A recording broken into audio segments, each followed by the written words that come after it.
Danas ponovo vidim na jednom tabloidu naslov prva izjava Anabele posle vesti o razvodu Lune i Marka. Da li je neko čuo vijest da se Luna i Marko razvode? Pa tabloidi pišu da Anabela daje izjavu posle vesti da se razvode Luna i Marko. Ali ovdje dalje piše kako je ona hitno prekinula tišinu i to je uzburkalo javnost. Da li je ova vijest uzburkala javnost? Da je neko od novinara pitao Luninu majku da li se Luna i Marko razvode, jer o tome bruji cijela nacija.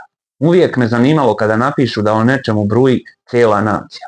Koja to nacija bruji? Ali Anabela odgovorila, ma kakvi, mislim da su ljudi navikli da se oni javljaju svaki dan, i onda pričala o koncertu koji slijedi, neki koncert 90-ih.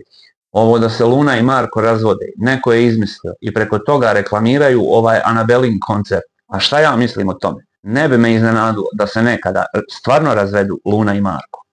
I moram ovo da pitam, primjećujete li vi da većina svađa već posvađanih reality učesnika počne tako što neko sa nekim ne govori i jedan od njih gostuje kod Lune u podcastu i Luna uopšte ne kaže, znam da sa tom osobom ne razgovaraš, nemoj je pominjati jer počeće još veća svađa. 3 godine ja snimam o reality. Da li sam bilo kada pokušao, samo pokušao da posvađam nekog od reality učesnika? Ako jesam, napišite mi u komentaru.